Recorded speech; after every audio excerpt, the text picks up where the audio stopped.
जय श्री कृष्णा। आप सभी का हमारे YouTube चैनल किशन कन्हैया में हार्दिक स्वागत है। आप सभी का दिन शुभ और मंगलमय हो और भगवान गणपति जी की कृपा आप सभी पर सदैव बनी रहे। आज आप सुनेंगे पौष मास महात्म्य में अध्याय 23। सिंदूर ने देखा कि एक बांधी योगी तपस्या कर रहा है। उसके समस्त शरीर पर भस्म रमी हुई है और मस्तक पर अर्धचंद्र सुशोभित है। इस प्रकार का वेश देखकर उसने विचार किया कि विष्णु ने अवश्य मेरे साथ छल किया है, अन्यथा कहाँ यह वनवासी तपस्वी और कहाँ मैं अत्यंत शूरवीर विशाल योद्धा। इस दुर्बल के साथ कैसा युद्ध। इस प्रकार का छल करने के कारण विष्णु को ही दंड देना चाहिए। यह विचार कर वह लौटने को ही था, तभी उनकी दृष्टि जगत जननी पार्वती जी पर खड़ी उनके अलौकिक रूप को वह देखकर ही दंग रह गया। फिर उसने सोचा, खाली हाथ ही क्यों लौटूं, इस सुंदरी को ही क्यों न उठा लूं। ऐसा विचार कर वह जगत जननी की ओर बढ़ा। तभी उसका मंतव्य समझकर पार्वती जी भय के कारण कांपने लगी और फिर मूर्छित हो गई। असुर ने उनकी चोटी पकड़ी और बलपूर्वक उठाकर ले जाने लगा। नंदी और भृंगी आदि ने देखा तो असुर को मारने के लिए बढ़े, किंतु वे उसका कुछ ना बिगाड़ सके। सिंदूर ने उन्हें मार मार कर भगा दिया। वे अपने कर्तव्य मूढ़ हुए माता पार्वती जी को ले जाते देखते रहे। असुर उन्हें ले जा रहा था, तभी वे होश में आ गई और विलाप करने लगी। नंदी आदि ने भगवान शिव को जगाने का प्रयत्न किया। अधिक कोलाहल होने से भी उसकी समाधि टूट चुकी थी।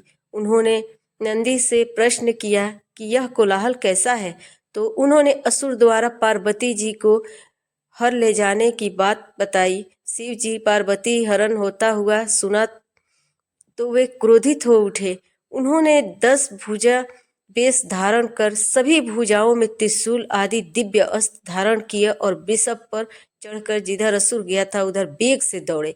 कुछ ही देर में उन्होंने उससे जा पकड़ा और वे पुकारते हुए बोले, अरे दुष्ट, मेरी प्रिया को कहाँ ले जा रहा है? ठहर जा, अन्यथा तू ना भोगना पड़ेगा। उसने पूछा, देखा तो अट्टहास करता हुआ बोला, अरे मूर्ख तपस्वी, क्या मच्छर के समान भिन्न भिन्न बनाता करता है? मेरे श्वास प्रवास से ही सुमेरु पर्वत पहाड़ पर्वत कांपते हैं, तो तू क्या वस्तु है? जा, यदि प्राण रक्षा चाहता है तो तुरंत यहाँ से चला जा और किसी अन्य स्त्री से विवाह कर ले, क्योंकि अब यह स्त्री तो मुझे मिलेगी नहीं, अथवा कुछ बता हो तो सामने आकर युद्ध कर। शिव जी भी क्रोधपूर्वक उसकी ओर बढ़े और बोले, मुझ महाकाल से लड़ना चाहता है तो लड़ ले, तब तुझे शीघ्र ही ज्ञात हो जाएगा कि दुष्कर्म का क्या फल होता है। द्वंद्व युद्ध आरंभ हुआ, किंतु माता पार्वती ने असुर की प्रबलता समझ ली थी, इसलिए उन्होंने मयूरेश को स्मरण किया। इस कारण एक अत्यंत तेजस्वी ब्राह्मण के रूप में वे प्रकट हो गए और अपने पशु के स्पर्श से महासुर के पीछे हटाते हुए बोले, असुर, राजमाता पार्वती जी को मेरे पास छोड़कर शिव जी से युद्ध करो, फिर जो जीतेगा वही माता पार्वती को पा लेगा। तो असुर ने उनकी बात मान ली और जगत जननी को उनके पास छोड़कर शिव जी से युद्ध करने लगा। और जब शिव जी को अपने भुजा पास में लेने का प्रयत्न करता, तब तब मयूरेश अदृश्य रूप से अपने पशु का उसके वक्षस्थल पर पशु प्रहार कर देते, इसलिए समय अत्यंत व्याकुल हो उठा। उन्होंने भुज पास में न पाता था। इस प्रकार बहुत बार पशु प्रहार से असुर की शक्ति का अत्यंत क्षय कर दिया, जिससे वह शिथिल होता गया। तभी भगवान शंकर ने उसके वक्षस्थल पर त्रिशूल का तीव्र प्रहार कर दिया, जिससे वह सहन ना करके धरती पर गिर पाया। मयूरेश ने उसकी पराजय घोषित करते हुए कहा, असुरेश्वर, तुम युद्ध में शिव जी को नहीं हरा सके, इसलिए माता पार्वती जी को प्राप्त करने के लिए वही अधिकारी है। तुम तुरंत उन्हें छोड़कर यहाँ से भाग जाओ, अन्यथा महाकाल शिव तुम्हारा वध कर डालेंगे। सिंदूर ने भी अपनी पराजय स्वीकार कर ली। इस समय उसमें अधिक युद्ध करने की शक्ति नहीं थी, अतः पार्वती जी को वहीं छोड़कर वह तुरंत पृथ्वी लोक के लिए चल पड़ा। तब पार्वती जी ने चैन की सांस ली और ब्राह्मण वेशधारी मयूरेश के प्रति कृतज्ञता प्रकट करती हुई बोली, विप्र, असुर के हाथ से मेरी रक्षा आप ही की कृपा से हुई है। मैं आपकी इस कृपा के प्रति समर्थन करती हूँ, किंतु आप मुझे अपना परिचय देने का कष्ट करें। विप्र वेशधारी मयूरेश ने कहा, माता, मैंने क्या किया है? असुर की पराजय तो भगवान शंकर के द्वारा हुई है। मैंने धर्म संगत निर्णय मात्र ही दिया था। जो कुछ भी हो, पार्वती जी ने कहा, बिना आपकी कृपा के छुटकारे की कोई संभावना नहीं दिखती थी। इसलिए इस समय तो आप मुझे प्राणों से भी अधिक प्रिय प्रतीत होते हैं। आप कौन हैं, यह बताने की कृपा कीजिए। पार्वती जी की प्रार्थना पर भगवान मयूरेश ने अपना रूप प्रकट किया। वही रूप लावण्य, वही गतिविधि, वही श्रृंगार, वैसे ही दिव्य आभा जो त्रेता युग में उत्पन्न हुए पुत्र मयूरेश के थे। पार्वती उनकी मंद मुस्कान पर न्यौछावर हो गई और बोली, गणेश्वर देवाधिदेव, आपने आकर मेरी रक्षा की। तो मयूरेश ने कहा, माता, आश्चर्य ना करें, मैं पुत्र रूप में सदैव आपके पास हूँ। त्रेता युग में स्वधाम गमन के समय आपने पुनः दर्शन की इच्छा प्रकट की और मेरे द्वापर युग में दर्शन देना स्वीकार कर लिया था। अतः मैं इसी सिंदूर असुर को मारने के लिए आपके पुत्र रूप में पुनः अवतार लूंगा। उस समय गजानन नाम से मेरी प्रसिद्धि होगी। यह कहकर मयूरेश वहीं अंतर्ध्यान हो गए। माता पार्वती उनका वियोग दुख न सहने के कारण मूर्छित होने लगी। तो शिव जी ने उन्हें संभालते हुए कहा, प्रिय, सावधान हो, मयूरेश सदैव तुम्हारे साथ है।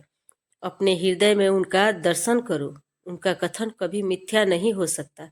शिव जी के वचनों से पार्वती जी को शांति हुई और वे उनकी आज्ञा से वृषभ आरूढ़ होकर उनके कैलाश के लिए चल दिए और मार्ग में पार करने पर उन्हें अधिक विलंब नहीं हुआ। अब समाचार ज्ञात होने पर शिव मयूरेश का आभार मानने और उनकी जय जयकार बोलने लगे। कैलाश से चलकर वह असुर पृथ्वी लोक में गर्जन करता हुआ घूमने लगा।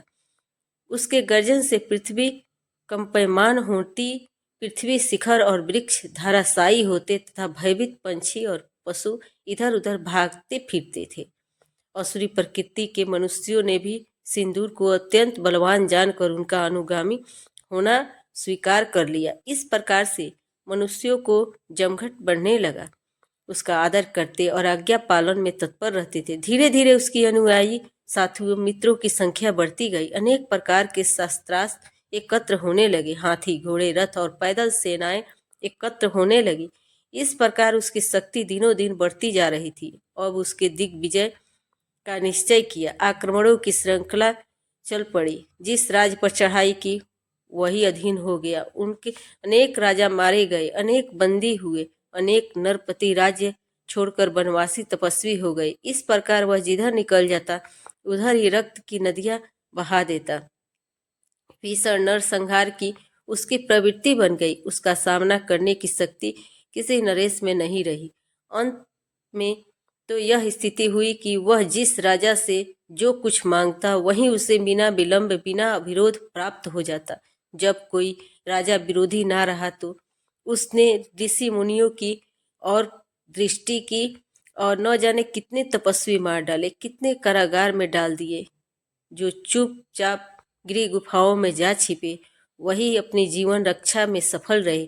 अब मठ और मंदिरों की बारी थी। सभी को क्षति पहुंचाई गई, सभी नष्ट कर दिए गए, प्रतिमाएं खंडित कर दी गई, वैदिक क्रियाकलाप अपराध घोषित हुई, स्वाहा स्वाधा वट के स्वरूप का लोप हो गया। सर्वत्र हाहाकार सुनाई देने लगा। पृथ्वी विजय के बाद स्वर्ग लोक पर चढ़ाई की गई। ब्रह्मा जी प्रदत्त वरदान की बात सभी को विदित हो गई थी, इसलिए देवगण सभी कुछ सावधान हो चुके थे। बहुत से देवता पहले ही गिरी कंदरा में जा छिपे थे। असुर ने अमरावती पर आक्रमण किया तो देवराज ने पर्याप्त प्रतिरोध के बाद हथियार डाल दिए और स्वर्ग छोड़कर अन्यंत्र चले गए। अब अवसर प्राप्त होने पर देवताओं ने गुप्त गोष्ठी की, जिसमें सिंदूर असुर को परास्त करने संबंधी विचार ही चला। सोच विचार के बाद ही वह समझ में न आ रहा था कि असुर को किस प्रकार हराया जाए। और अंत में देवगुरु बृहस्पति ने उपाय सुझाया, भगवान मयूरेश का स्मरण करो, वे ही इस संकट को दूर करने में समर्थ हैं। तब देवता ने पूछा, वे भगवान कहाँ मिलेंगे?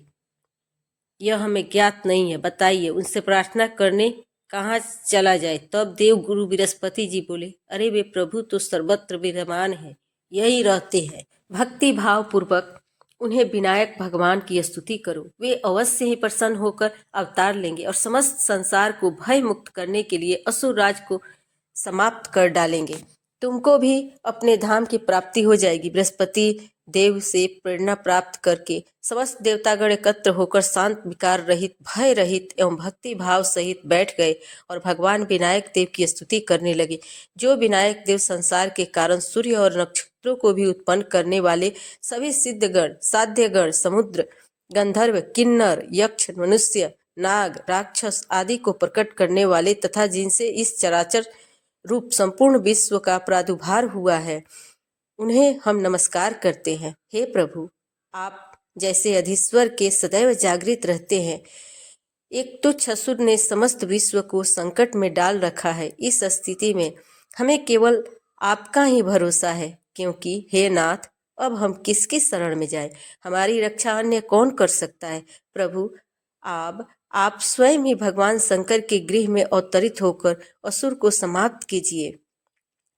इस प्रकार की स्तुति करने के बाद समस्त देवगण, ऋषि मुनि आदि घोर तपस्या में लगे। कुछ ने पूर्ण निराहार रहते हुए, कुछ ने संयमित भोजन करते हुए तथा कुछ ने निरंतर जल में खड़े रहकर भगवान विनायक का ध्यान और नाम जप किया। देवाधि के कठोर तप से संतुष्ट हुए देवाधिदेव गणेश्वर उनके समक्ष प्रकट हो गए। वे कोटि आदित्य के समान तेजोमय और दिव्य वस्त्र अलंकार धारण किए हुए थे। देवता आदि ने उनके दर्शन कर हाथ जोड़े और चरणों में साष्टांग दंडवत की तथा खड़े होकर उनकी स्तुति करने लगे। प्रभु, आज हम धन्य हो गए। आपके अलभ्य दर्शन का सौभाग्य हमें प्राप्त हुआ है। नाथ, सिंदूर नामक भयंकर राक्षस बड़े उपद्रव कर रहा है, अतः उसके वध का उपाय कीजिए। भक्त की अभिलाषा की पूर्ति में कल्पतरु के समान भगवान गणेश जी ने गंभीर वाणी में कहा, हे देवगण, मैं सिंदूर नामक उस असुर को अवश्य मार दूंगा, तुम चिंता ना करो। तुम्हारे द्वारा किया गया यह स्तोत्र दुख प्रशमन के नाम से विख्यात होगा। इस स्तोत्र का महात्म्य सुनो। इसका दिन में 1 बार, 2 बार या 3 बार पाठ करने वाले को 3 दिनों के ताप नष्ट हो जाते हैं। मैं भगवान शंकर के ग्रह में गजानन नाम से अवतरित होऊंगा। भगवान गणेश्वर देवता को इस प्रकार का वर देकर अंतर्ध्यान हो गए। देवता एवं ऋषि मुनियों आदि ने अत्यंत प्रसन्नता का अनुभव करते हुए उनका जय घोष किया और फिर सभी अपने अपने स्थानों को प्रस्थान कर गए। वे मार्ग में भगवान के अद्वितीय स्वरूप का चिंतन करते हुए अत्यंत हर्षित हो रहे थे। इसके बाद भगवान गजानन के प्रकट होने का जो वे वर्णन है, इस वृत्तांत को आप अगले अध्याय में सुनेंगे। अब आपको सुनाती हूँ एक बहुत ही सुंदर कहानी। एक दिन एक किसान का बैल कुएं में गया। वह बैल घंटों जोर जोर से रोता रहा। किसान उसकी चुप सुनता रहा। फिर किसान विचार करने लगा कि अब क्या करना चाहिए, क्या नहीं करना चाहिए। फिर उसने निर्णय लिया, क्योंकि बैल काफ़ी बूढ़ा हो चुका था, इसलिए किसान ने सोचा कि इसे बचाने से कोई लाभ होने वाला नहीं है, इसलिए उसे कुएं में ही दफना देना चाहिए। किसान ने अपने सभी पड़ोसियों को वहां बुलाया तो सभी ने एक एक फावड़ा पकड़ा और कुएं में मिट्टी डालनी शुरू कर दी। जैसे ही बैल को समझ आया कि यह क्या हो रहा है, वह जोर जोर से चीख चीख कर रोने लगा और फिर अचानक वह आश्चर्यजनक रूप में शांत हो गया। सभी लोग चुपचाप कुएं में मिट्टी डालते रहे। तभी किसान ने कुएं में झांका तो आश्चर्य से सन्न रह गया। उसकी पीठ पर पड़ने वाला हर फावड़ा की मिट्टी के साथ वह बैल एक आश्चर्यजनक हरकत कर रहा था। वह बैल हिल हिल कर उस मिट्टी को नीचे गिरा देता था और फिर एकदम बढ़ाकर उस पर चढ़ जाता। जैसे जैसे किसान और उसके पड़ोसी उस फावड़े मिट्टी गिराते, वैसे वैसे वह हिल हिल कर उससे मिट्टी को गिरा देता और सीढ़ी के ऊपर चढ़ता हुआ जल्दी ही सबको आश्चर्यचकित करता हुए वह बैल कुएं के किनारे पर पहुंच गया और फिर कूदकर बाहर भाग गया। भक्तजनों, इसी तरह आप भी अंतर ध्यान रखें कि आपके जीवन में आगे बढ़ने वाले से रोकने के लिए कोई बेकार में ही आपकी आलोचना नहीं करेंगे, क्योंकि आपकी सफलता ईर्ष्या के कारण आपको बेकार में ही भला बुरा कहेंगे और कोई आपसे आगे निकलने के लिए ऐसे रास्ते अपनाता हुआ दिखेगा जो आपके आदर्शों के विरोध होंगे। ऐसे में आपको हितो उत्साहित होकर कुएं में नहीं पड़े रहना है, बल्कि साहस के साथ हर तरह की गंदगी को गिरा देना है और उससे सीख लेकर उसे सीढ़ी बनाकर बिना अपने आदर्शों का त्याग किए अपने कदमों को आगे बढ़ते जाना है। सकारात्मक रहना है और सकारात्मक जीना है। इस संसार में सबसे बड़ी संपत्ति बुद्धि, सबसे अच्छा हथियार धैर्य और सबसे अच्छी सुरक्षा विश्वास, सबसे बढ़िया दवा हंसी और आश्चर्य की बात है कि यह सब कुछ निःशुल्क है। आप सोच बदलिए, जिंदगी बदल जाएगी। हरे कृष्णा। उम्मीद करती हूँ यह छोटी सी कहानी आपको पसंद आई होगी। भक्तजनों, आइए अब आपको सुनाते हैं श्रीमद् भागवत गीता महात्म्य। श्री महादेव जी देवी पार्वती जी से कहते हैं, हे पार्वती, 17वें अध्याय की महात्म्य बताया गया है। अब 17वें अध्याय की अनंत महिमा श्रवण करो। राजा खड्ग बाहु के पुत्र का दुशासन नाम का एक नौकर था। वह बहुत खोटी बुद्धि का मनुष्य था। एक बार वह मांगलिक राजकुमारों के साथ बहुत धनबाजी लगाकर हाथी पर चढ़ा और कुछ ही कदम आगे जाने पर लोगों की मना करने पर भी वह मुड़ हाथी के प्रति जोर जोर से कठोर शब्द कहने लगा। उसकी आवाज को सुनकर हाथी क्रोध से अंधा हो गया और दुशासन पैर से फिसल जाने के कारण पृथ्वी पर गिर पड़ा। दुशासन को गिरकर कुछ उच्छ्वासन लेते देख काल के समान निरंकुश हाथी ने क्रोध से भरकर उसके ऊपर फेंक दिया। ऊपर से गिरते ही उसके प्राण निकल गए। इस प्रकार काल वृष मृत्यु को प्राप्त होने के बाद उसे हाथी की योनि मिली और वे सिंगल द्वीप के महाराज के यहाँ उसने अपना बहुत समय व्यतीत किया। सिंगल द्वीप के राजा की महाराज खड्गबाहु से बड़ी मैत्री थी, अतः उन्होंने जल के मार्ग से उस हाथी को मित्र की प्रसन्नता के लिए भेज दिया।